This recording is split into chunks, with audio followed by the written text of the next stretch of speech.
Hello friends, આજે મારી પાસે વિવો V25 5G ફોન આવ્યો હતો. એમાં કોમ્બો બદલવાનો હતો, બેટરી નાખવાની હતી અને બેક પેનલ નાખવાનું હતું. ત્યારબાદ મેં ફોન ઓપન કરવાનું ચાલુ કર્યું. ફોન ઓપન કરી મસ્ત શાંતિથી બેક પેનલ કાઢી લીધું.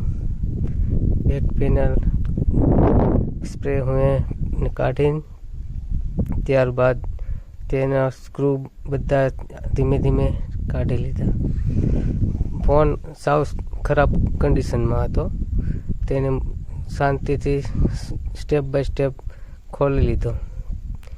ત્યારબાદ તેની મિડલ ફ્રેમ શાંતિથી કાઢી.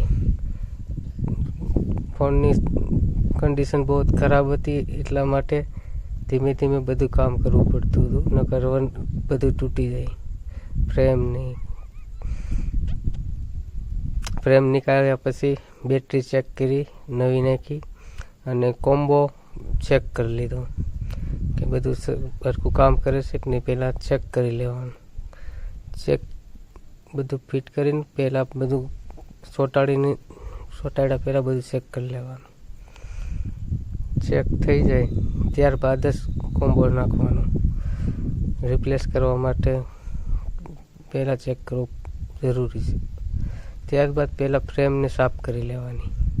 સીપિયા હોય કે સ્ક્રૂડ્રાઈવરથી ફ્રેમનો અંદરનો પહેલાંનો ગમ હોય કાઢી લેવાનો.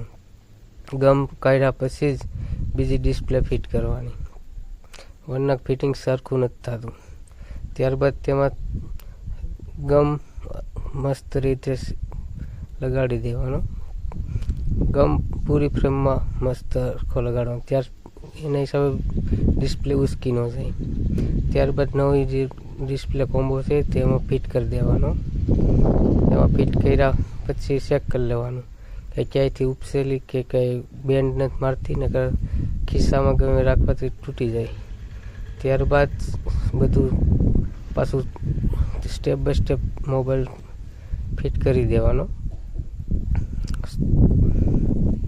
ફિટ કર્યા બાદ પછી પાછળનું બેક પેનલ પણ નવું જ નાખવાનું હતું, એટલે બેક પેનલ પણ નવું જ નાખ્યું છે.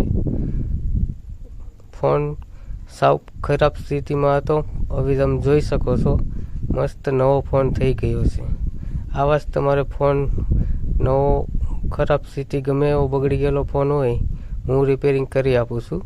મારો કોન્ટેક્ટ છે જૂની અળિયાદ, દેવ મોબાઈલ રિપેરિંગ, ડાભી પ્રકાશ. હું બગસરા હોય ગમે ત્યારે બગસરા પણ કોન્ટેક્ટ કરી શકો છો. જોઈ શકો છો આપ મોબાઈલ કેવો મસ્ત થઈ ગયો છે.